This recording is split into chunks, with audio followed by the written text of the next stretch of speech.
네, 역사적인 비트코인 ETF 승인이 조금 전 1시간 정도 전에 났습니다. 네. 작가님, 오태민 작가님 모시고 요거 관련돼서 얘기 들어보겠습니다. 작가님 안녕하세요. 네, 안녕하세요. 네, 네, 작가님. 안녕하세요. 신사임당 시청자분들을 위해 간단하게 자기소개 부탁드리겠습니다. 네, 안녕하세요. 저는 오태민이고요. 2014년부터 비트코인에 빠진 비트코인 덕후고요. 10년 만에 이제 그 비트코인이 주류화되는데 뭐 별로 기여는 하지 않았지만 그걸 관찰했습니다. 감사합니다. 음. 네, 작가님 그 비트코인이 오늘 새벽까지만 해도 한 뭐 2시, 3시까지만 해도 한국 시간으로 이제 그 정도만 해도 승인이 네, 안 돼서 아, 이거 뭐 안 되는 거 아니냐 했는데 승인이 네, 났습니다. 네, 그러게요. 제가 새벽 5시에 우리나라 시간 새벽 5시에 일어나가지고 확인했는데 그때까지도 안 났었어요. 오늘이 마지막 날이었고 뉴욕의 그 워싱턴 DC의 그 업무 시간을 고려해 봤을 때 우리나라 시간으로 오전 7시까지 발표가 났어야 되는데 제가 잠깐 잠든 시각에 났고요. 제가 7시 15분에 눈 떴을 때 승인 나서 막 미친 듯이 가격이 오르기 시작하고 있었어요. 음, 작가님, 그, 제일 궁금한 게, 네. 여태까지 계속 ETF 승인이 몇 년 동안 뭐, 철마다 돌아왔지만 안 났잖아요. 근데 네네네. 요번에는 승인이 난 배경이 좀 이유가 뭘까요?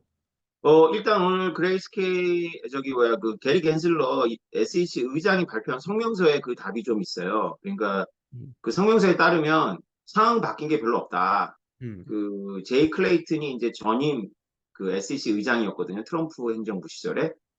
그 제이 클레이튼 위원장 재임 시절부터 현물 ETF의 ETP라고 이제 표현하는데 20개 이상의 거래소 규칙 제출을 승인하지 않았다라고 이제 말을 했는데요.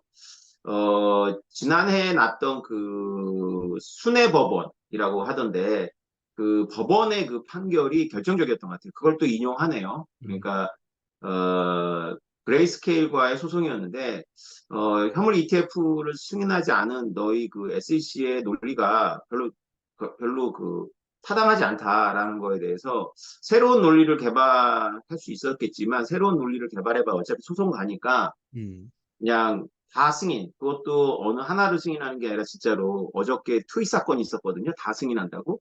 음. 그대로 다 승인해 버렸어요. 어, 중립성을 위해서. 그러면은 이제 오늘 이제 승인이 난 거는 그 캐시우드의 아크 인베스트먼트에서 이끄는 그쪽 ETF로 알고 있는데, 그럼 블랙록에서 하는 레리 핑크 회장이 이끄는 블랙록 ETF도 승인이 뭐 다 승인 지금 다 난 나버린 거예요. 건가요? 11개가 다 승인 나버렸어요. 아, 그러면은 정말 네. 이제는 뭐 ETF 뭐 특정만 되고 그런 것도 아니고 정말 다 된 거네요, 작가님. 그렇죠. 여기 성명에는 10개로 아니요. 10개로 나오는데 뉴스에는 11개로 나오니까 이거 약간의 오차가 있을 수 있어요. 그러니까 어떤 거는 조건부로 반려한 걸 수 있는데 음, 지금이 너무 그 빠르니까 그냥 네. 혼선이 있을 수 있는 것 같아요. 11개냐 10개냐는 지금 정확하지는 않은 것 같아요. 근데 어, 대부분 낫죠. 11개를 냈으니까. 사람들의 언론에서 11개로 나옵니다. 네. 그죠. 사람들은 아무래도 이 세계 최대 자산 운용사인 블랙록 ETF 네. 승인이 가장 관심이 있을 것 같은데, 네. 그게 포함이 아마 됐겠죠, 저희 생각엔. 당연히 됐죠. 예, 그게 만약에 빠졌다면 아마 성명서에 이유가 나왔을 거고, 네. 사실상 이제 이거는 표면적인 성명서고, 실제 마쿠에서는 블랙록이 움직였다고 봐야 되겠죠. 근데 음, 블랙록만 승인해주고 나머지 이제 승인 안 해주면 소송에 휩싸이니까, 음. 이 작가님, 성명서에서 실제로, 가장 강조한 게 두 네. 가지인데, 그, 첫 번째, SEC는 어떤 걸 판단하지 않는다. 중립이다라는 음, 거하고, 이제는 이제 챕터가 바뀌었으니까 이제 같은 상품들 간의 경쟁이 치열할 거 아닙니까? 그러니까 그쵸. 그걸 염두에 두고 중립이라고 강조한 거고, 그 다음에 진짜 재미있는 내용이 나오는데, 이 결정이 비트코인을 승인한 것은 아니다라고 명시를 했어요. 그것은 좀 어떤 의미일까요? 이거는 이제 여태까지 비트코인이 없어질 거다, 비트코인은 망했다라고 이제 주장하는 사람들에게 위안을 준 거죠. 심리적 위안을. 도망갈 음, 때를 준 거 아니겠습니까? 우리 아, 같은 이제 비트코이너들은, 봐라, 미국도 이제 비트코인을 인정하지 않냐라고 하면 이제 그 성명서에는 비트코인 인정했다, 안 했다고 얘기하지 않냐. 음, 근데 이제 ETF가 됐건 뭐 금융 자산이 금융 상품이 기초 자산을 인정하지 않는데, 그러니까 예를 들면 이런 거죠. 우리는 SEC는 금을 인정하지 않고 금에 대한 ETF를 승인한다, 이렇게 말한 거와 비슷한 거죠. 어, 어떻게 그러면은 들리죠?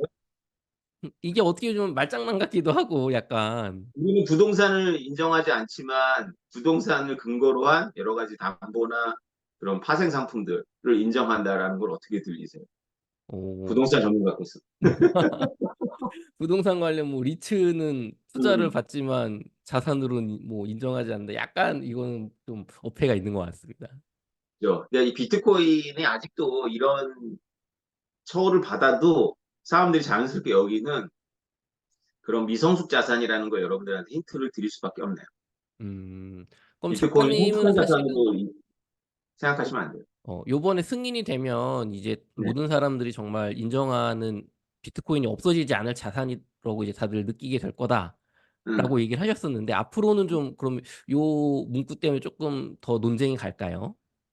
아, 이 문구는 이사님도 느끼시겠지만 이건 그냥 넣은 거예요. 음, 중요한 건 행동을 봐야죠.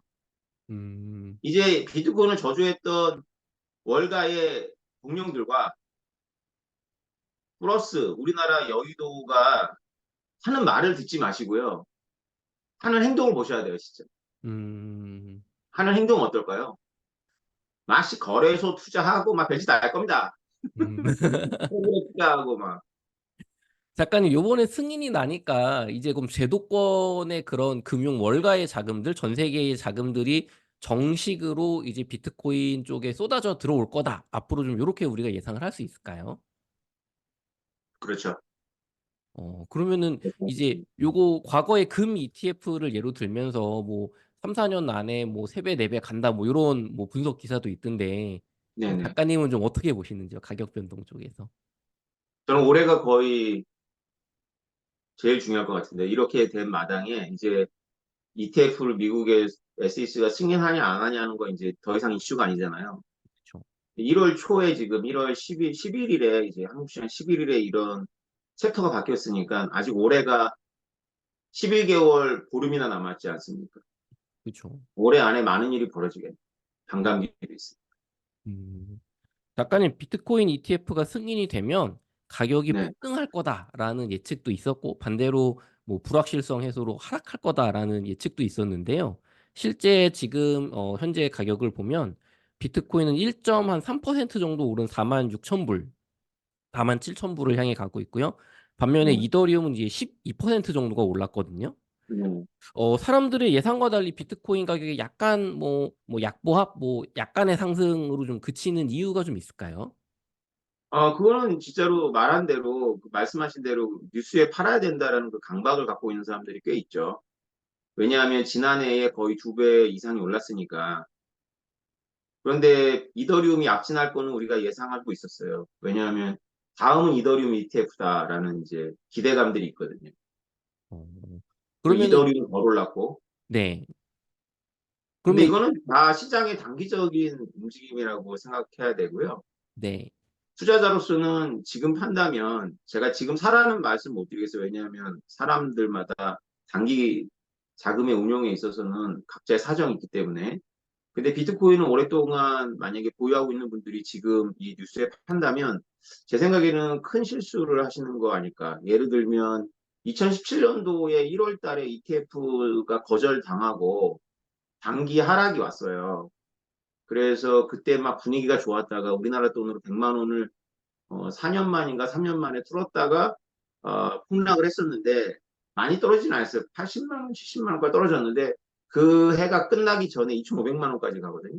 음, 네. 그런 걸 생각하시면 단기하고 장기도 뭐 길게 뭐 5년, 10년이 아니라 1년을 보라는 거니까 오늘 어떤 결판이 내려고 하시면 안 되죠. 음. 그럼 이미 보유하신 분들은 1년 사이에 정말 많은 일이 벌어질 수 있으니까 보유하셔라. 그래서 지금 지금 뉴스에 팔아야 된다는 그런 사람들의 세간의 그런 거에 하기에는 비록 그게 일부 맞게 될지라도 그건 아니라고 저는 보고 있어요. 음. 그럼 아니. 많은 분들이 이제 비트코인 ETF 승인 났으니까 지금이라도 사야 되냐 정말 궁금해하실 것 같은데 방금 이제 비트코인, 이더리움이 오르는 심리랑 똑같은 건데요. 이제 이게 비트코인 이제 언터처블해진 거죠. 오히려 차라리 그 불승인이 돼가지고 오늘 좀 폭락을 했다면 그 서민들이나 중산층한테는 좋은 매집 기회죠. 음, 근데 이제 이렇게 돼버리면 이제 오히려 이제 점점점 이제 멀리 날아가는 새가 되니까 시장에 이제 기층을 이루는 이제 개인 투자자들은 다른 비트코인을 찾을 거예요. 음, 그러나 진짜로 이제 기관이나 부자들은 일단 비트코인이겠죠. 그래서 음, 이제 예상해 보면 비트코인이 한 두세 배 오른다고 전제하면 비트코인이 가장 안정적으로 오를 거고, 이더리움 포함한 알트들은 이제 그 이상 요동을 치겠죠. 음, 이더리움도 이미 많이 성숙 단계에 있기 때문에 다른 알트처럼 뭐 수십 배, 수백 배가 단번에 가지는 않을 것 같고요. 다른 것들, 다른 것들이 이제 수십 배, 수백 배가 될 가능성이 있으니까 거기에 쏠림 현상이 생길 것 같아요. 음, 심리는 그렇게 움직입니다. 사람들의 음, 심리는. 그렇게 움직일 것 같아요. 음. 그럼에도 불구하고 작가님은 만약에 가상화폐 자산을 내가 꼭 구매를 하겠다고 마음을 먹었으면 비트코인을 좀 추천하시는 입장이신가요? 네, 제가 지난달에 ETF 승인군을 놓고 이제 강한국님, 김한국인가요?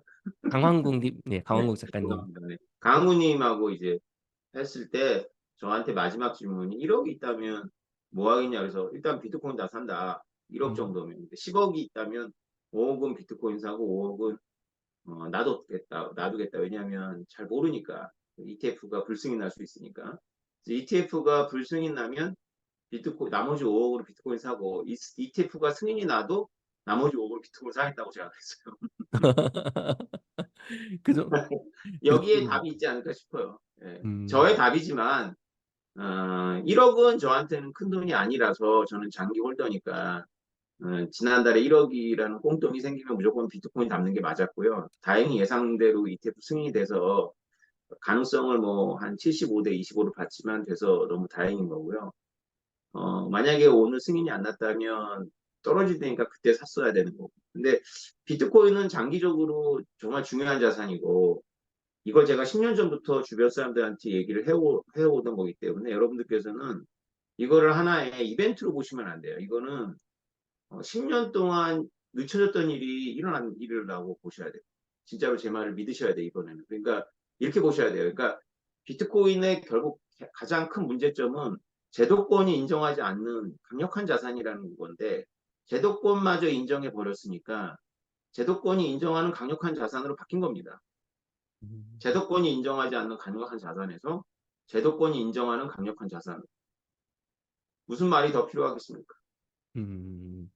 작가님께서는 그 2014년 이후로 거의 근 10년 동안 비트코인이 중요성 그리고 앞으로의 가능성을 많이 설파를 하셨지만 굉장히 뭐랄까 차가운 반응을 얻으셨다고 저희가 알고 있는데요. 어, 네. 그 1세대 비트코이너로서 작가님 좀 감회 좀 부탁드리겠습니다.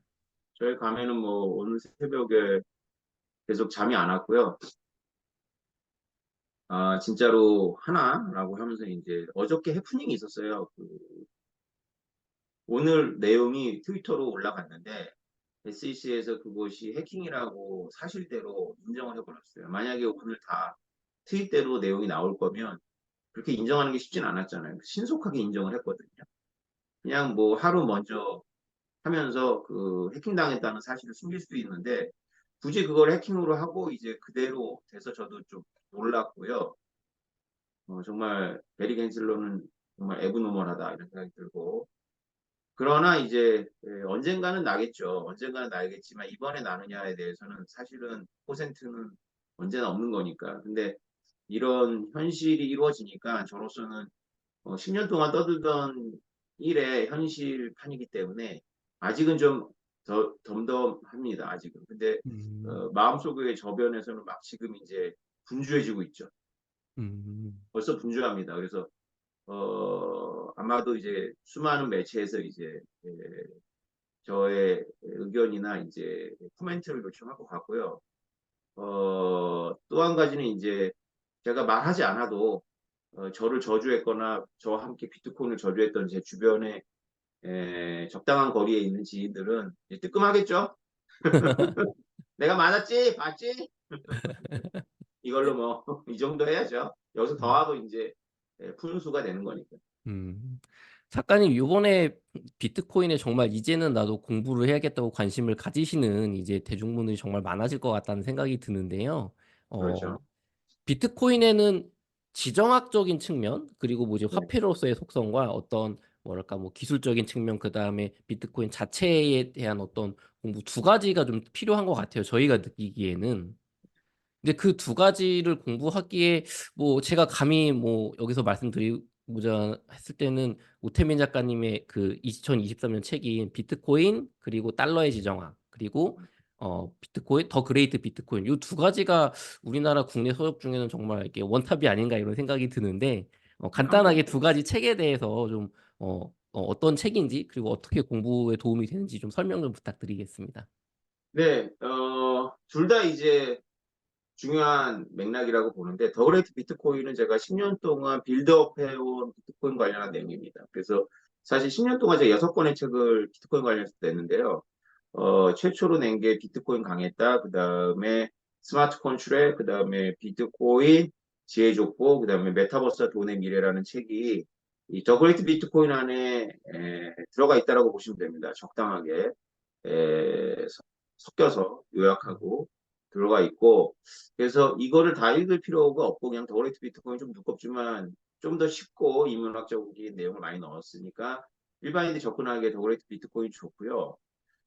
이것과 무관하게 이제 달러 비트코인 그리고 달러의 지정학이라는 책은 그 자체로서 이제 의미가 있는 책이고, 제가 친구 외교관이 있거든요. 요번에 한국에 들어와서 제가 그 책을 선물했는데 이미 자기 부서가 그 책을 다 갖고 있다 그래요. 그래서 어, 외교관들 사이에서 제 책을 읽고 있습니다. 근데 외교관들은 전문가지만 사실 그렇게 우리나라 뭐 직장이 똑같이 이렇게 자기 분야를 이렇게 철학적으로 검토하고 공부할 시간을 주지 않아요. 우리나라 사람들 굉장히 열심히 일하고 조직이 일을 많이 시키잖아요. 그죠? 음, 일당백을 시키기 때문에 그래서 한 권의 책을 고른다면 제 책을 골라야 되는 상황인 거죠. 그래서 이게 자랑이 아니라 제가 들은 얘기를 그대로 하는 겁니다. 그래서 외교관들이 제 책으로 공부를 합니다. 근데 그분들이 이제 쪽팔리잖아요. 쉽게 말해서 자기네들은 이 분야 전문가인데 저는 듣보잡인데, 게다가 비트코이너고, 비트코인은 오늘 이전까지는 공무원들은 만져도 안 되고 가져도 안 되고 언급해도 안 되는 거거든요.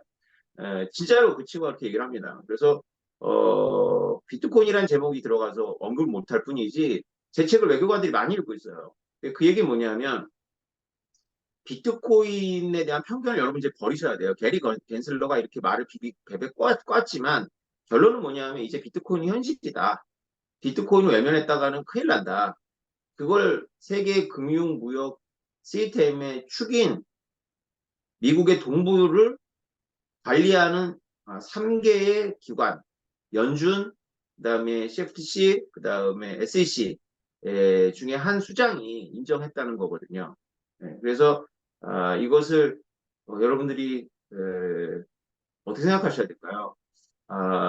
이 자체가 이제 지정학적 의미를 갖는 거예요. 왜냐하면 이 승인 중에 하나인 블랙락의 ETF를 만든 그 레리 핑크 블랙락 CEO가 비트코인은 지정학적 자산이라는 말을 계속 반복하고 있습니다. 음, 저처럼 지정학적 자산이라고 말하지 않고 그분의 언어로 말하죠. 인터내셔널 어셋이다. 똑같은 내용이에요. 내용이 뭐냐면 지정학적 자산인 이유는 지정학적 이익가 발생했을 때 국경을 넘을 수 있는 자산이라는 게 오테민의 주장이고, 그 주장을 논증하려고 만든 책이 비트코인 그리고 달러 지정학이고, 레리 피크 회장이 인터내셔널 어셋이라고 할 때 그 의미도 어느 나라의 거시경제 조작에도 영향을 받지 않고 국경을 넘을 수 있고, 이거는 괄호 안에 들어 있습니다. 슈퍼리치니까. 국경을 정부 눈치 보지 않고 넘을 수 있는 자산이기 때문에 인터내셔널 어셋이고, 모든 통화, 그러니까 어떤 통화도 초월할 거다라고 과감하게 예측을 하셨거든요. 그러니까 저랑 생각이 똑같은 분이 하나는 그냥 한국의 듣보잡 작가고 한 분은 이제 세계 최대 자산운용사의 CEO니까 이제 둘이 같은 말을 한다면 여러분들이 그 뭔가 생각을 해야 되는 거죠. 네. 그 우리가 명상록이라고 하는 책이 있는데 그 로마의 황제가 썼죠. 오현제 중에 한 분이 아우렐리우스가 그 명상록의 내용하고 그 다음에 솔로몬의 잠언이라는 책이 있어요. 음, 성경에 솔로몬 왕이죠. 그리고 전도서라는 책이 있는데 아우렐리우스의 명상록과 솔로몬의 전도서는 최고의 정점에 있는 남자가 그 정점을 지나면서 인생을 돌이켜봤더니 허무하다라는 음, 내용입니다. 근데 그 알렉산더 대왕의 스승이던 디오게네스 그 책을 남기진 않았지만, 그러니까 진짜 지금으로 따지면 노숙자죠. 노숙자. 그 다음에 책 하나 던지고 산으로 들어가 노자의 내용하고 놀랍게도 비슷합니다. 어, 심지어 똑같은 문구도 있어요. 그러니까 아무것도 갖지 않고 가지기를 거부한 남자 두 명이 쓴 그 내용하고 모든 걸 갖고 있었던 권력의 정점에 있었던 둘이 쓴 내용하고 같거든요. 예. 그러면 뭔가 인생에 대해서 여러분들이 생각해 봐야 돼요. 그러니까 우리는 애중간하잖아요. 우리는 뭔가를 갖고 있지만 왕이나 황제도 아니고. 여러분 생각해 보십시오. 한국에서 어떤 학제적으로 인정받지 못하는 오태민이 주장하는 내용하고 전 세계의 자산 회사의 최고의 정점에 있는 분하고 같은 주장을 하고 있어요. 예. 뭐 와닿으시죠? 음. 그게 네. 비트코인 더 그레이트 비트코인 그리고 달러의 지정학입니다. 그래서 비트코인 달러의 지정학에 대한 그 일반인들의 서평은 특히 비트코이너들의 서평은 비트코인 내용 별로 없다라는 거예요. 비트코인 내용 별로 없다는 건데 그렇게 생각하시면 안 됩니다. 그 내용이 전부 비트코인을 향해져 있어요. 근데 비트코인을 공부하기 위해서는 우리가 그 미국의 그 달러 운영 시스템에 대한 그 철학적, 도덕적, 현실적 이유를 이해해야 되거든요. 음. 역사적 이유까지도 이제 넣을 수 있다면 네 가지겠네요. 철학적, 도덕적, 현실적, 역사적 이유가 있거든요. 이 네 가지를 다루는 책이 바로 비트코인 그리고 달러의 지정학.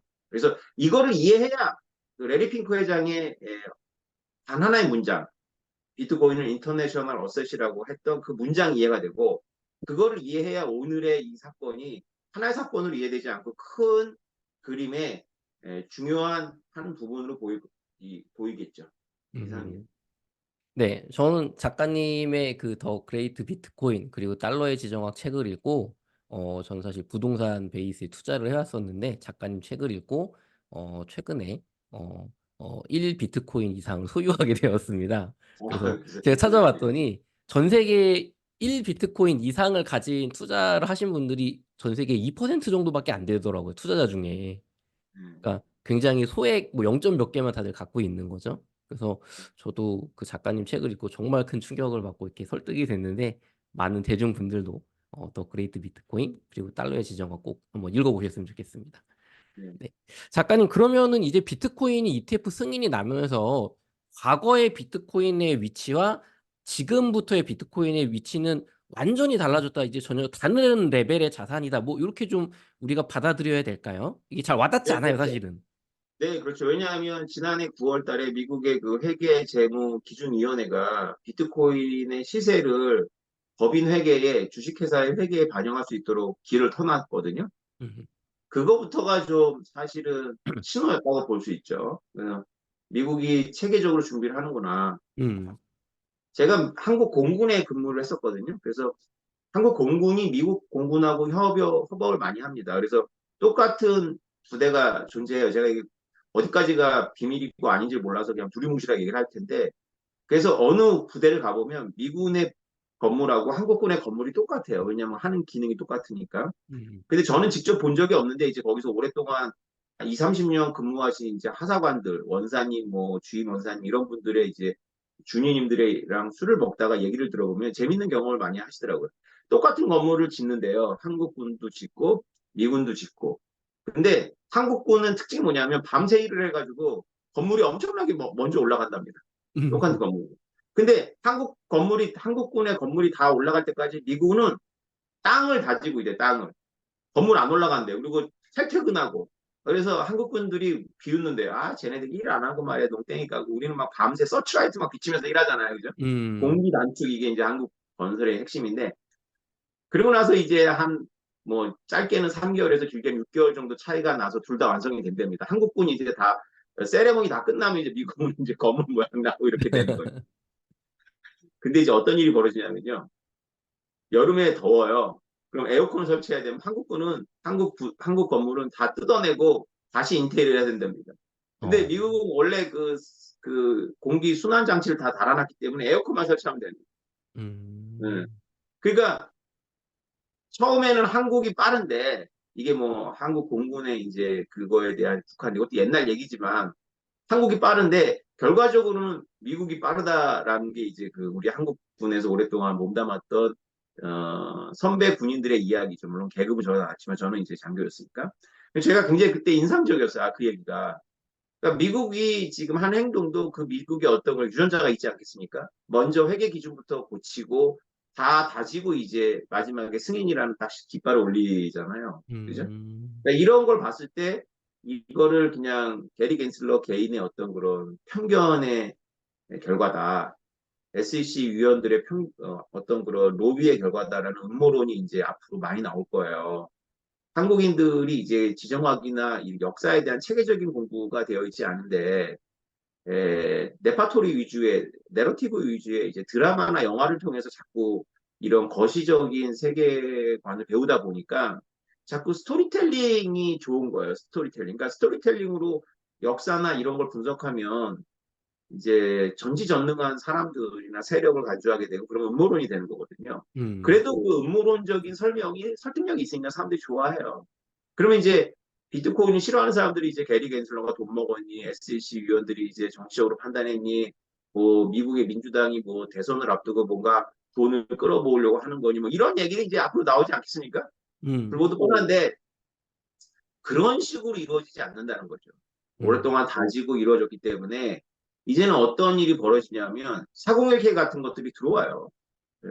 비트코인이 주식이나 채권처럼 거시경제 이자율이라든가 환율에 영향을 즉각적으로 받는 자산이 아니기 때문에 그걸 이제 어떤 용어로는 비상관자산, 어떤 용어로는 안전자산이라고 하는데 비트코인처럼 요동치는 거를 이제 안전자산이라고 이름 붙이니까 상당히 어색하긴 하지만 그렇게 담겨져 있어요. 의무적으로. 그런 기관들은. 그럼 음, 기관의 자금이 들어온다라고 생각을 해보시면 여러분이 그리는 그림하고 전혀 다른 풍경이 펼쳐질 겁니다. 음. 작가님, 그러면 정말 비트코인, 앞으로, 뭐, 2030년까지 혹은 뭐, 35년까지 길게 봤을 때 정말 뭐, 10억 이상, 10배 이상, 이렇게 정말 올라가는 일을 우리가 볼 수도 있을까요? 생각보다 빨리 올 것 같은데. 훨씬 더 빨리 올 거라고 보시는 건가요? 어, 그 빨리 정확한 올 시기까지는 좀 어려우시겠죠? 어렵죠. 오늘 어려운데 이렇게 되면 상승폭은 좀 둔화될 가능성이 있어요. 근데 꾸준하게 올라가면서 비트코인의 고질적인 이제 폭등과 폭락이 좀 덜 완화될 수도 있는 시나리오가 하나 있고요. 하나는 뭐냐면 더 심해질 수가 있죠. 근데 더 심해진다면 음모론적인 해석이 필요해요. 왜냐하면 기관들이 담기 위해서 이제 개미 털기를 하는 거죠. 근데 음, 오늘 성명서에 중요한 내용이 있어요. 여러분 성명서를 꼭 번역되어 있으니까 읽으시길 바랍니다. 성명서에 보면 이제 비트코인과 관련 파생 상품은 소비자 보호의 규제를 받아요. 그러니까 이렇게 펌핑 앤 덤핑을 하면 형사 고발됩니다. 그 내용은 아, 성명서에 들어가 있지는 않지만 되게 엄하거든요, 미국. 이걸 형사처벌합니다. 그러니까 우리는 통칭 주가 조작이라고 하죠. 네. 주가 조작이라고 하는 어떤 그런 세력에 의한 담합이나 이런 것들은 전부 형사처벌 받습니다. 어, 이게 정말 형사처 확 의혹만 달라졌다는 느낌이 있어도 들어요. 의혹만 있어도 재판에 회부돼서 엄청 고통을 당해요. 음. 그러면 정말 이제 투자 상품으로서 정말 보호를 받는 누가 네. 막 장난질 치고 무슨 뭐 있지도 않은 거 팔아먹고 그런 거를 이제 규제로 막는 정말 그런 자산이 됐다고 우리가 봐야 되는 거네요. 그런 일이 벌어지겠지만 이제 타겟이 되겠죠. 예를 들면 이제 오늘 성명서에서도 이제 SNS에서 이제 가격을 조작하는 행위도 규제를 받게 될 거예요.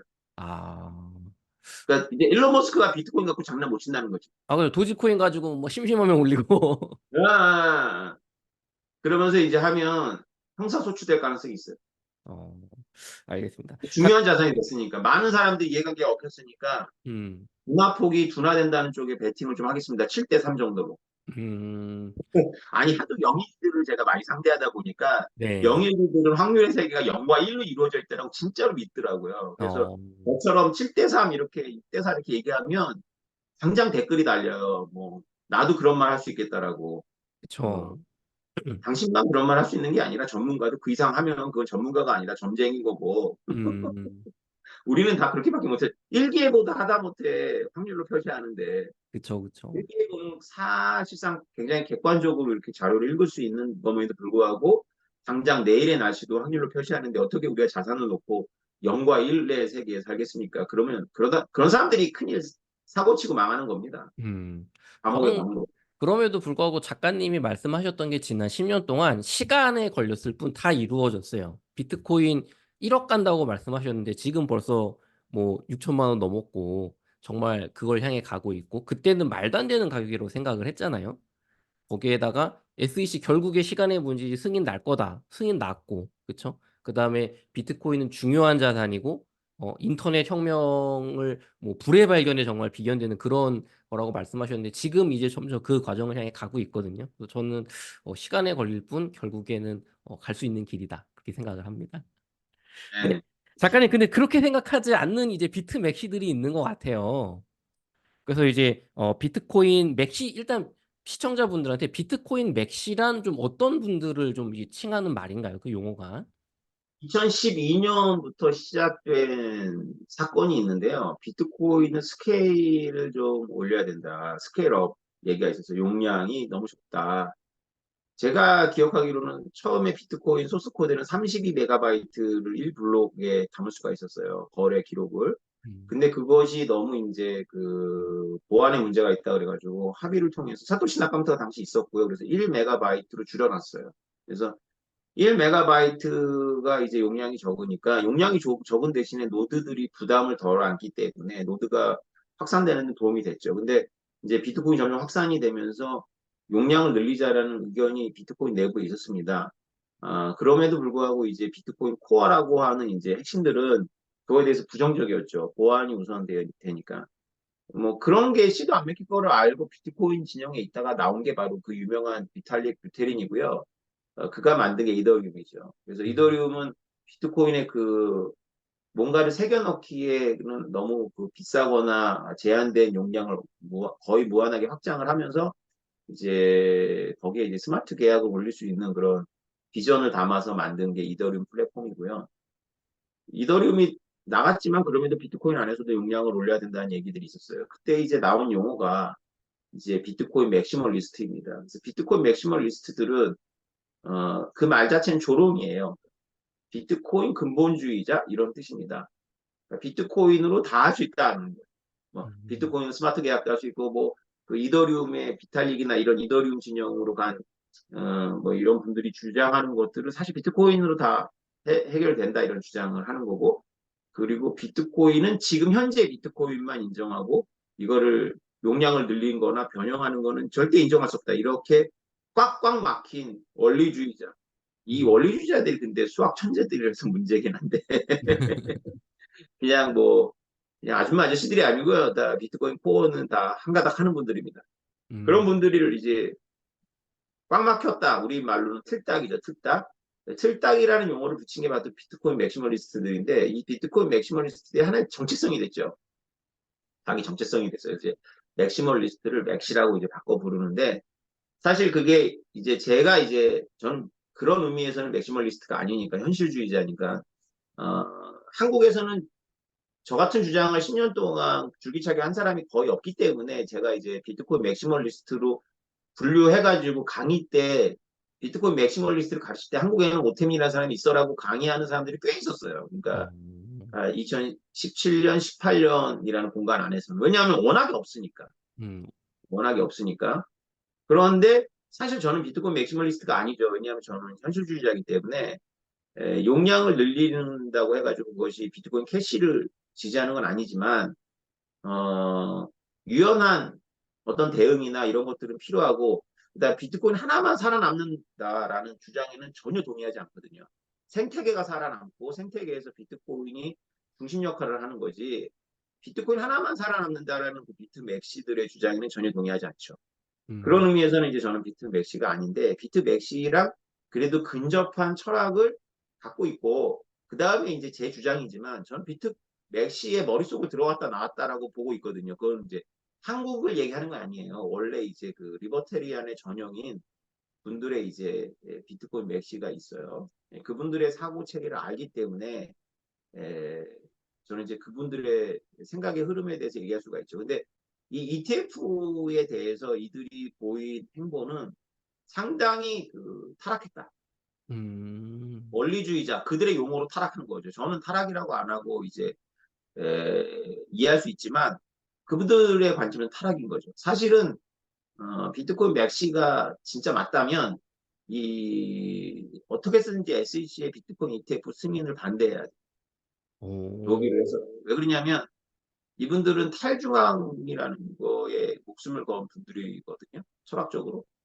근데 블랙록이 비트코인을 대신 사주고 뭐 이제 그 대신 사주는 뒤에는 이제 여러 JP 모건 뭐 골드만삭스 이런 애들이 있을 텐데 그게 비트코인 맥시들이 싫어하고 뻑큐를 날리는 그런 대상이잖아요. 그쵸. 그 비트코인 맥스들이 충항하는 그 20대 청년 있어요. 그 스트라이크의 CEO 이름이 갑자기 생각이 안 나. 이게 나이가 들면 이렇습니다. 그 체이스 맨하탄 어떤 은행식 그 ATM 머신 안에서 이렇게 가운데 손가락을 올리는 사진을 찍었어요. 예, 그런 음, 것들이 이제 밈일 정도거든요. 근데 비트코인 ETF라는 게 뭐예요? 그런 은행들이 대신 사주는다는 거죠. 그쵸. 월가의 그 자본과 금융가들 은행들이 그 산다는 거죠. 비트코인 맥스들이 주장하는 게 not your key, not your coin이거든요. 그걸 줄여가지고 나초키, 나초코인이라고 하는데 그 원칙에 위배되잖아요. 그쵸. 키가 그러면 나한테 없으면 그건 내 코인이 아니다. 그렇죠. 근데 ETF라는 게 뭐냐면 내가 비트코인 직접 안 만지는 거잖아요. 그쵸. 비트코인 상승분을 먹는 거지. 그냥 권리증 같은 거를 일부 내가 갖고 있는 거죠. 예. 그럼 이거는 비트코인 원칙에 다 위배돼요. 그러면 딜에 누워야 되거든요. 음, 결사 반대를 해야 돼요. 근데 안 하죠. 왜 안 할까요? 왜 안 하죠? 안 맞는 것 같은데. 예, 철학이 중요한 게 아니거든요. 자기네들도 이 돈이 중요하거든요. 아, 네, 그리고 저는 이해가 돼요. 왜냐하면 제가 10년 동안 받았던 경멸과 괄시의 그 눈빛이 있거든요. 비트코인 얘기를 하면. 그거로부터 자유로워질 수 있잖아요.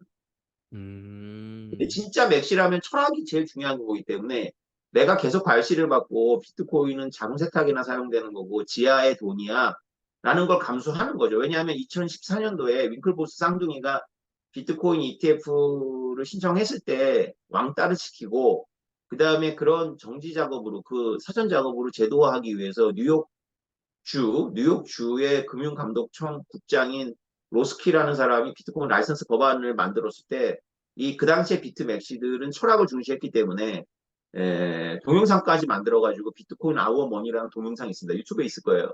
음, 거기서 비트코인은 우리의 돈이니까 건들지 마. 니네 주류들이 접근 금지하라는 그런 내용을 과감하게 얘기했거든요. 그러니까 쉽게 말해서 그 영상의 핵심은 비트코인은 지하 세계의 돈이야. 주류화 뜬다는 게 정부가 내 자산을 건드면 나는 정부 한판 뜬다는 게 바로 그들의 철학이고 그 핵심이 비트코인이거든요. 음, 그렇게 준비하는 통조림 중에 하나로서 비트코인을 강조하는 건데 한국에 그런 분들은 없죠. 한국은 그러기에는 너무 늦게 비트코인을 발견했고 그리고 비트코인도 많이 갖고 있기가 어렵겠죠. 비트코인 10달러 전에 샀어야지 뭐 만 개쯤 가질 거 아닙니까? 음, 그러니까 한국의 비트 맥시들은 패션이죠, 패션. 그러니까 그 눈에 빨간 거 넣어서 빔 이렇게 하고 마이클 세일러의 말을 막 따르면 이게 맥시라고 생각할 텐데 마이클 세일러마저도 맥시가 아니에요. 왜냐 마이클 세일러도 ETF가 결정적인 게임 체인저라고 주장하는 사람이고 음, 나초키, 나초코인 같은 거 주장하지 않거든요. 마이클 세일러. 비트코인이 음, 중요한 자산이라고 생각을 하는 거고 현실주의자죠. 기업을 하기 때문에. 음. 그러면, 원래 비트코인 백시라면 마이클 셀러 같은 사람을 띄우면 안 돼요. 왜냐하면 기업의 수장이 비트코인 계속 산다는 것은 비트코인에 대해서 좀, 스테이크를 거니까 우리가 음, 남들한테 설명할 때는 좋지만 굉장히 위험해지는 거예요. 왜냐하면 정부가 기업의 수장을 타겟하기엔 되게 좋잖아요. 그래서 너 그거 팔아! 라고 음, 해버리면 하루아침에 다 청산을 해야 되면 가격이 떡락될 거 아닙니까? 그죠? 그쵸. 그러면 진짜로 비트 맥시라면 마이클 세일러가 그렇게 하는 건 그냥 놔두고 마이클 세일러의 어록을 만들어 갖고 계속 그거를 뭐 그렇게 하진 않을 거예요. 그죠? 근데 한국의 맥시는 그렇게 출발했거든요. 음, 한국의 맥시가 경전으로 삼는 게 마이클 세일러예요. 마이클 세일러. 그러니까 골 때린 거지 한마디로. 이런 말 음, 해서 좀 미안하지만 철학 없는 철학 집단이 생겨버린 거예요. 그러니까 매번 그렇게 교조적으로밖에 못 나가는 거죠. 근데 음, 아무튼 이 ETF가 이제 통과가 됐잖아요. 지금부터 맥시들이 글로벌 맥시들이 목소리를 높일 겁니다. 그거 위험한 거다. 그거 하지 마라 이렇게 하면 승인 나는 건 안 막아. 왜냐하면 가격을 올리고 이제 제도화 되는 거니까. 근데 이제 개개인이 투자하는 거 이제 막으려고 이제 목소리를 내겠지. 음. 어떻게 보면 기겁한 거고 어떻게 보면 현실적인 거고. 네. 설명이 음. 된다, 됐죠? 이해됩니다. 그럼 작가님 그 비트코인이 사실은 그 어떤 기존의 달러 시스템 이 국가들이 가지고 있는 법정 화폐에 뭐 무제한 찍어내고 뭐 이런 거를 비판하면서 탈중앙화를 목표로 나온 이제 애초에 출발은 그런 논의였잖아요. 그러면 비트맥시들의 주장도 뭐 전혀 일리가 없지는 않을 것 같긴 한데 그럼 비트코인이 이제 현물 ETF가 승인이 되면서 제도권으로 이제 편입이 됐지 않습니까? 그렇죠. 그러면은 비트코인의 긍정적인 면과 또 반대로 부정적인 면 앞으로 벌어질 수 있는 좀 어떤 게 있을까요? 예, 그걸 이제 우리가 공부하고 연구해야 되겠죠. 그래서 비트코인이 투명하다는 그 속성상 제도권이 많이 가지면 가질수록 비트코인 전체적으로 투명도가 높아질 거예요. 왜냐하면 어떻게 쓰든지 그 블랙락이라든가 하여튼 뭐 거대 금융기업이 갖고 있는 비트코인의 거래 기록이 있으면 이게 노출되니까 이것도 노출이 되는 거라고 봐야 되거든요. 데려다가 막 물고문 시키면 불 거 아닙니까? 너 이거 누구한테 샀어? 이렇게 되면 아무리 P2P로 샀어도 뭐 물고문은 아니겠지만 이제 형량 거래를 하겠죠. 찾고 싶다면. 그래서 비트코인이 음지에 있는 부분은 음지에 있는 대로 노출이 안 될 거고요. 양지에 있는 것들은 계속 노출이 되겠죠. 그래서 일반인들의 비트코인은 상당히 노출이 될 거고 이 ETF 승인의 그 국가 안보적 이슈가 아마 그걸 겁니다. 비트코인을 이대로 놔두다가 너무 지하화된다라는 거가 있을 거예요. 음. 그러면 그래서 이런 비트코인 맥시들이나 저 같은 비트코이너들이 우려해야 될 부분이죠. 그러니까 이게 과연 좋은 건가? 장기적으로는 음. 안 좋아요. 아주 장기적으로는. 근데 당장은 좋죠. 당장은. 나쁠 거 없어요. 당장은 음. 비트코인이 좀 건전해지는 건데 아주 장기적으로는 이렇게 되다가 진짜 비트코인은 탈중앙성을 잃어버릴 수도 있죠. 아주 장기적으로. 시간이 꽤 음. 걸릴 겁니다.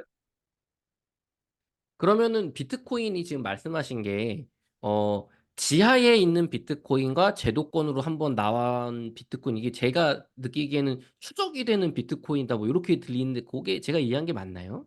맞습니다. 네.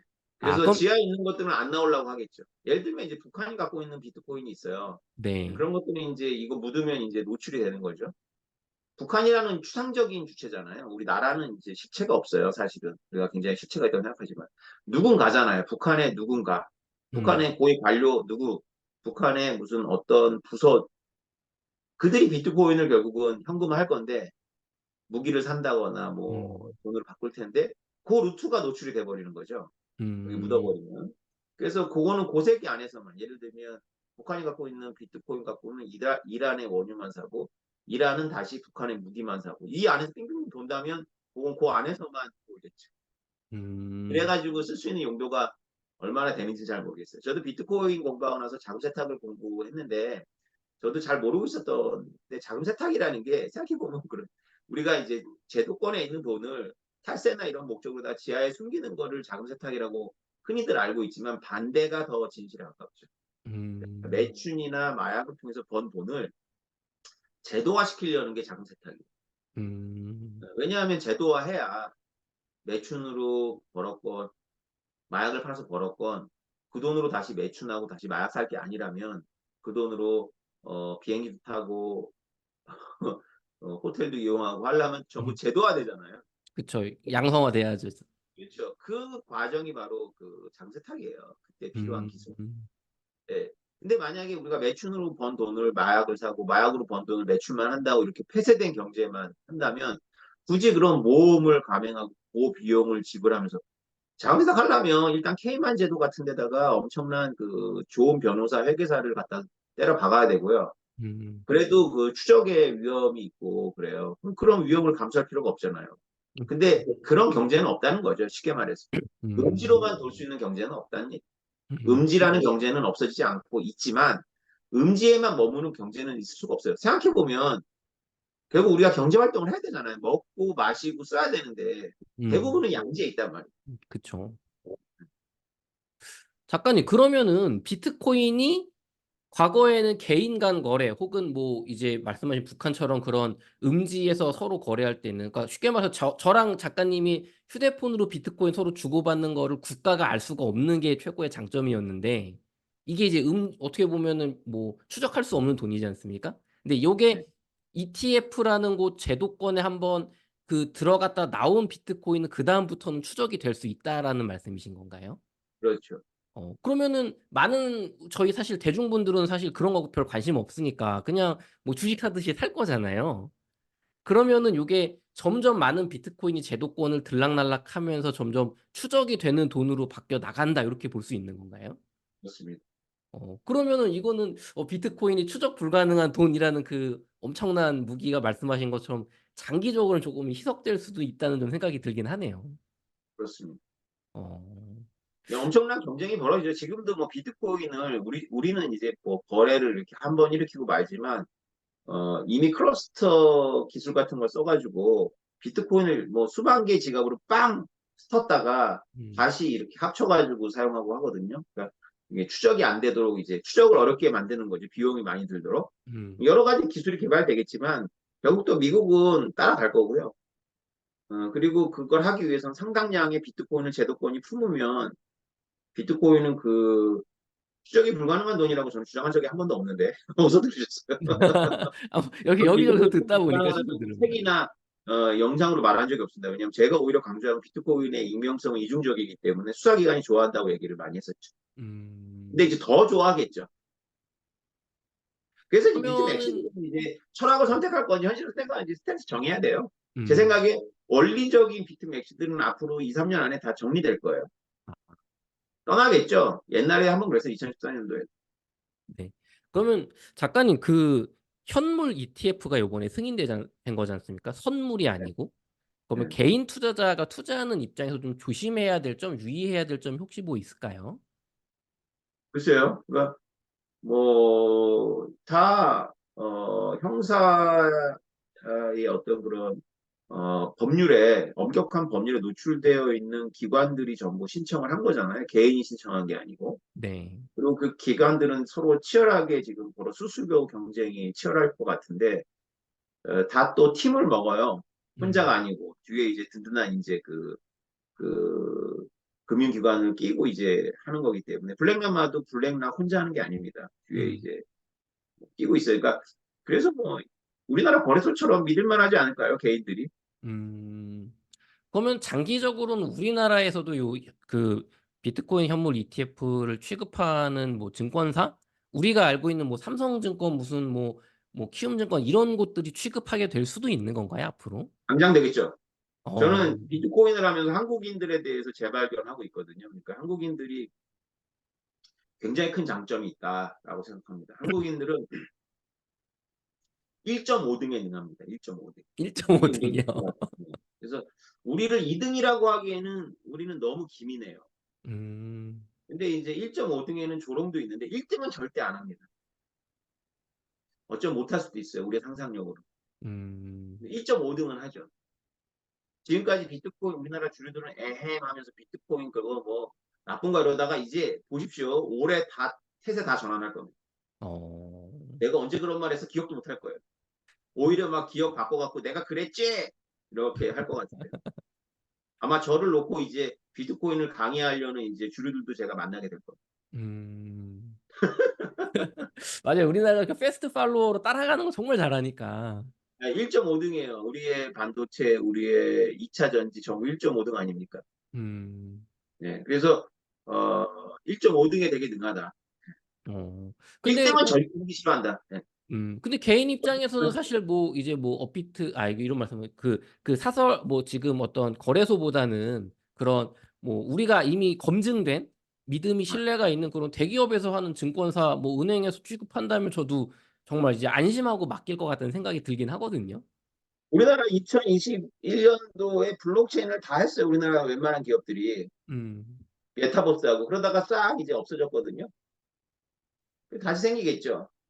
아, 음. 그리고 오늘 이제 중요한 포인트는 뭐냐면 비트코인의 역사에서 되게 중요한데 비트코인 첫 번째 블록체인입니다.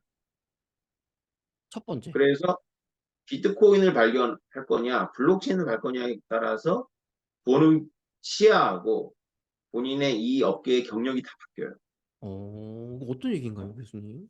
이게 그러니까 이게 굉장히 결정적인 국면이 와요, 처음에. 그러니까 본인의 어떤 살아온 경력일 수도 있고 본인의 어떤 철학일 수도 있고 본인의 장점일 수도 있는데 골드만삭스가 2014년도에 보고서를 냈어요. 그래서 어, 대문자 비트코인은 사기가 맞는데 소문자 비트코인은 유망하다라고 한 거예요. 그러니까 대문자 비트코인은 우리가 알고 있는 그 비트코인을 말하는 것 같아요. 이게 이제 바뀔 수도 있어요.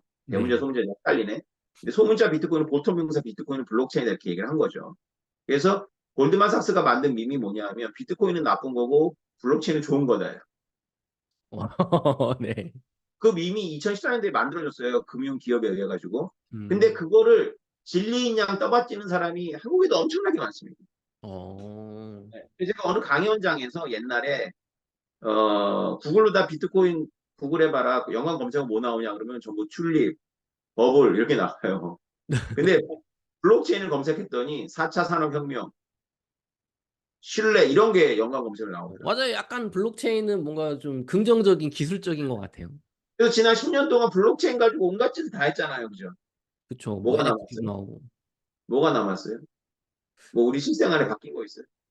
뭐 이게 딱히 뭐 바뀔 건 없는 것 같아요. 없죠. 없어요. 우리가 알트코인 현상이라고 생각하는 그 모든 것들이 사실은 블록체인 바들이 만든 거예요. 음. 예. 블록체인 덕후들이 만든 겁니다. 근데 저는 비트코인 덕후잖아요. 그쵸. 저는 블록체인을 거의 강조 안 합니다. 음. 알고 있죠. 그 강의도 합니다. 근데 거기서 어떤 솔루션 찾을 생각을 하지 않아요. 저는 비트코인, 오직 비트코인 현상이 중요하다고 얘기한 거죠. 음. 바로 오늘 아침에 이 결정이 저의 손을 들어준 거예요. 블록체인 바들에게. 아. 그래서 야, 봐라. 비트코인이 낡았고 첫 번째 블록체인이라서 없어질 거였으면 10년 지나서 결국은 미국 정부가 인정하는 게 블록체인이 아니라 비트코인이잖아. 미국 음. 정부가 인정한 블록체인이 도대체 뭐가 있어 지금? 그쵸. 맞는 말씀이시죠. 그죠? 예. 그러니까 블록체인으로 자기 경력을 삼았던 사람들이 중요시 여겼던 그런 용량, 속도 이거 별로 의미 없다는 거예요. 이제 음. 깨달으셔야 돼요. 챕터 바뀌었습니다. 블록체인이 중요하지만 그래서 중요한 게 아니라는 거예요. 그렇다고 해서 제가 비트코인 맥시멀리스트처럼 비트코인만 존재할 거고 이 생태 다 없어질 거라는 주장을 하는 건 아니에요. 영일에서 좀 벗어나죠, 우리. 예. 음. 형태가 되게 중요한데 비트코인이라는 거를 우습게 여기고 블록체인이라는 기술에 꽂혔던 그런 저보다 나이가 10년 전에 10살에서 20살 어린 얼라들이었어요. 걔네들의 인생 경험이 참 한천하니까 기술 가지고 이제 다 이해했다라고 착각을 하는 거죠. 음. 비트코인은 매우 심오한 합현상입니다. 그리고 음. 이것을 이해하려면 인문 철학적인 백그라운드가 필요하죠. 음. 오늘의 가장 큰 의미는 저는 제 개인이 그 한복판에 있었기 때문에 온갖 서름과 제가 비트코인을 이해 못하는 사람들한테만 서름을 당한 게 아니에요. 비트코인을 이해했다라고 착각한 블록체인 빠들한테 더 많은 서름을 당했거든요. 음. 그들에게 이제 제가 먹이는 한 방이라고 할 수 있죠. 음. 봐라, 아니야. 블록체인의 킬러 어플리케이션은 비트코인이야. 그거 하나밖에 사실 없어. 음. 비트코인을 제외한 블록체인 사실 의미 없어 지금은. 음. 앞으로는 좀 얘기가 달라질 수 있는데 결국 이더리움도 블록체인이기 때문이 아니라 비트코인과 거의 유사한 속성을 띈 부분이 있기 때문에 이제 인정이 된다면 인정이 되는 거지. 오늘 성명서에도 대부분의 가상자산은 증권이라고 얘기를 해요. 인정할 음. 생각 없다. 그러니까 음.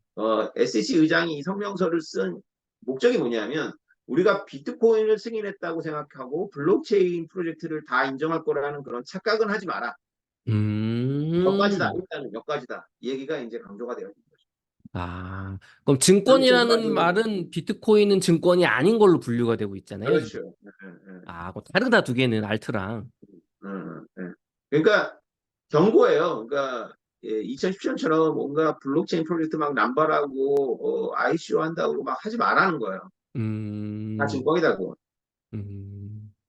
그래서 비트코인을 화폐 현상으로 해석하고 블록체인은 그닥 중요한 게 아니다라고 전제해서 재현한 이제 알트 프로젝트가 바로 제가 이제 하고 싶었던 모빅 프로젝트고 그걸 이제 대중하고 같이 한 거고요.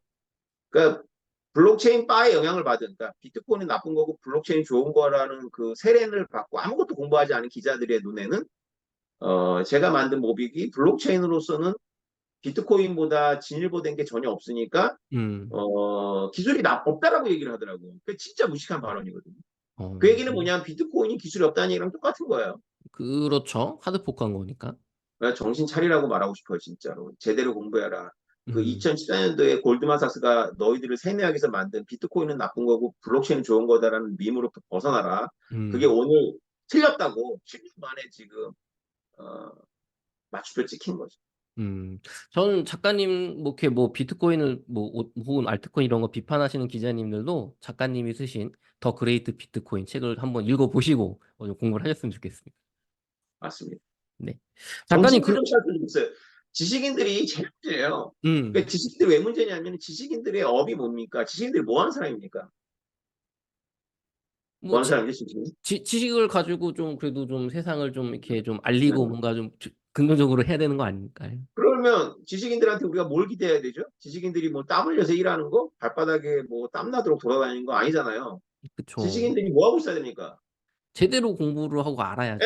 이런 신문물이 나오면 제대로 공부하고 떠들어야 되는 거 아니에요? 음, 그럼 지식인인데 공부 안 하고 떠들었어. 그럼 뭐 했고? 그러게요.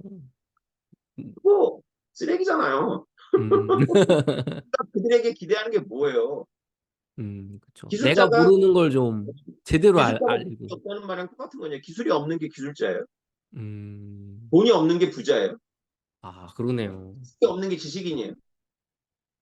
맞습니다. 정신 차리세요. 음, 부자가 지식인이라고 생각한다면 정신들 차리시길 바랍니다. 진심으로. 음.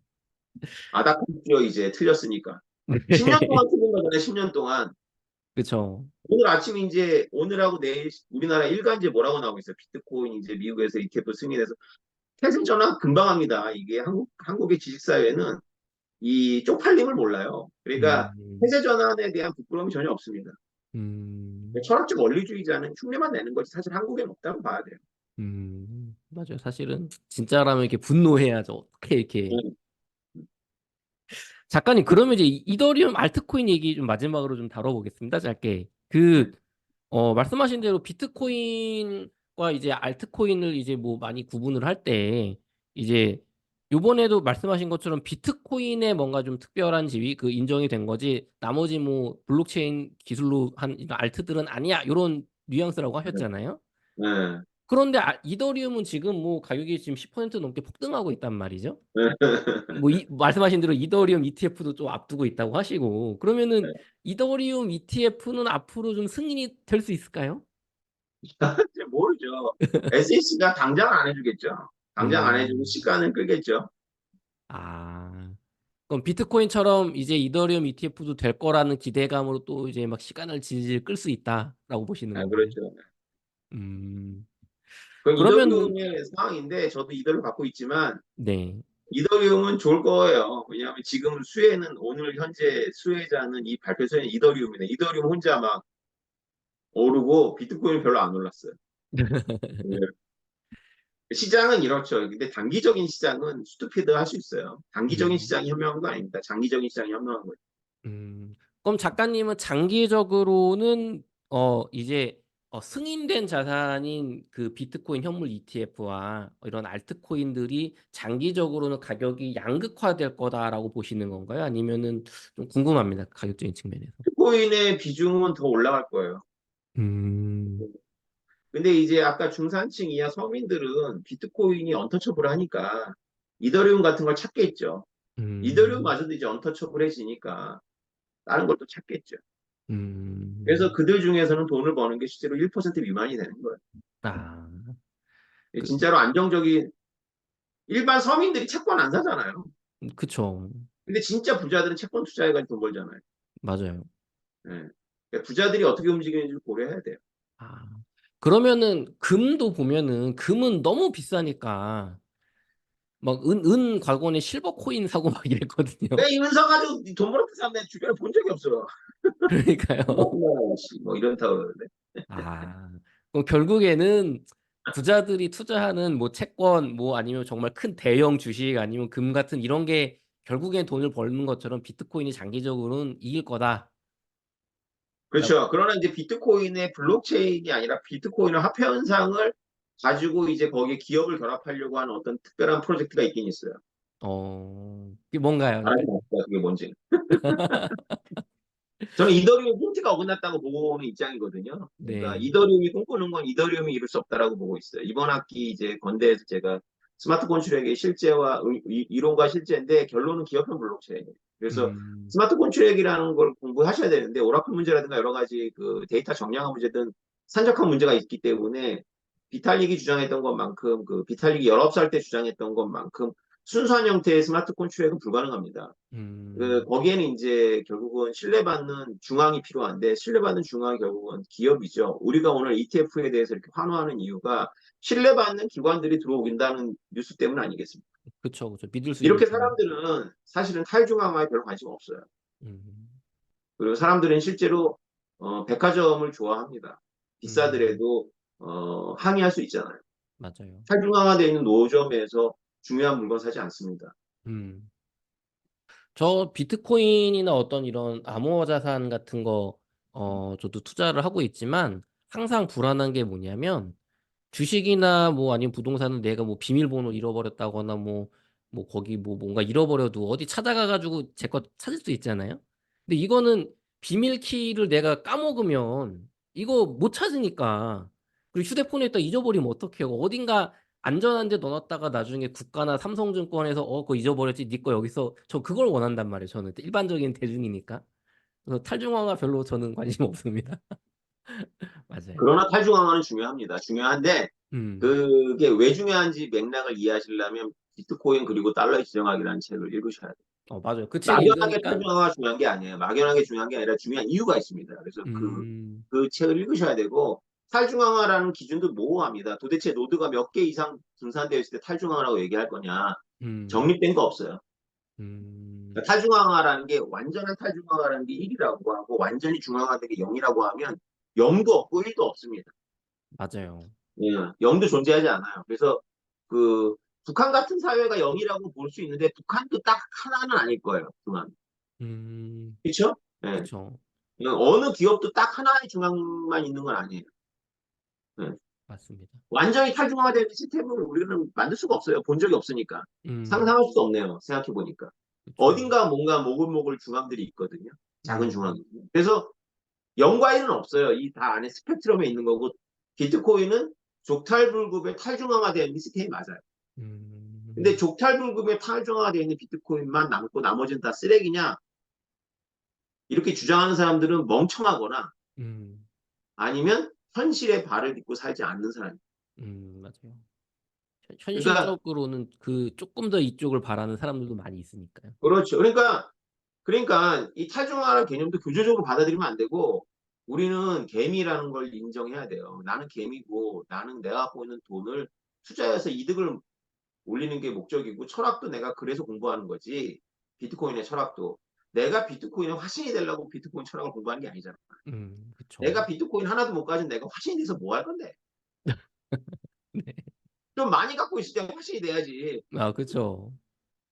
맞는 말씀이십니다. 잘 생각해야 됩니다. 특히 젊은 분들. 젊을 음, 때는 0과 1을 좋아해요. 저도 그랬고. 그래서 막 다 1이 아닌 거는 조금 변절, 타락, 막 이렇게 돌을 던질 수 있는 권리가 있다라고 그 젊음의 오만이라는 게 있거든요. 젊음의 오만.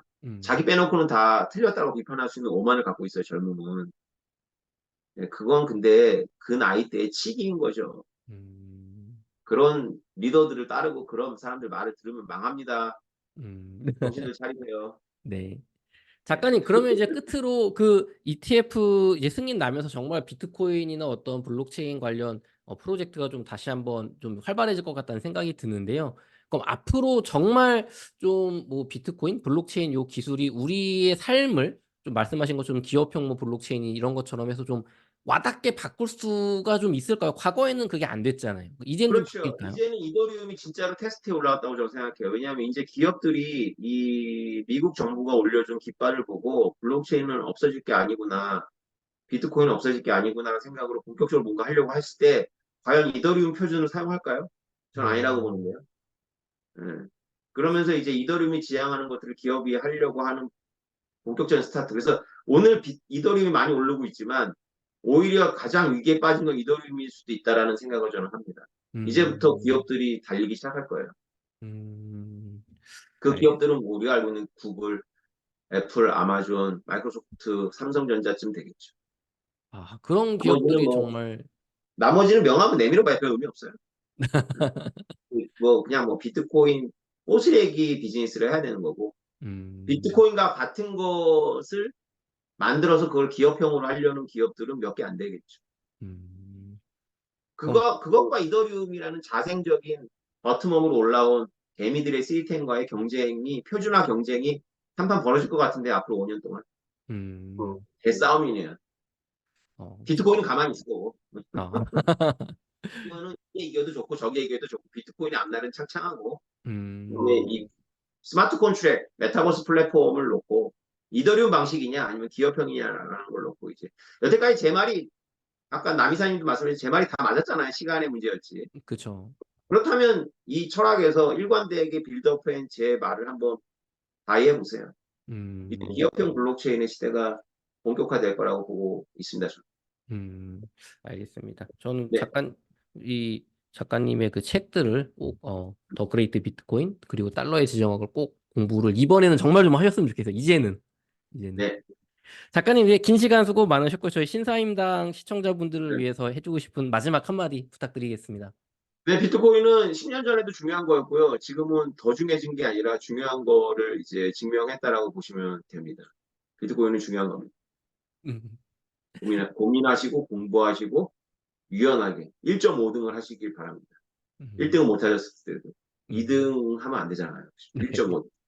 네, 알겠습니다. 네. 이상으로 그 비트코인 그리고 달러의 지정학 더 그레이트 비트코인의 저자이신 오태민 건국대학교 교수님을 모시고 인터뷰를 나눠봤습니다. 긴 시간 수고 많으셨습니다. 감사합니다.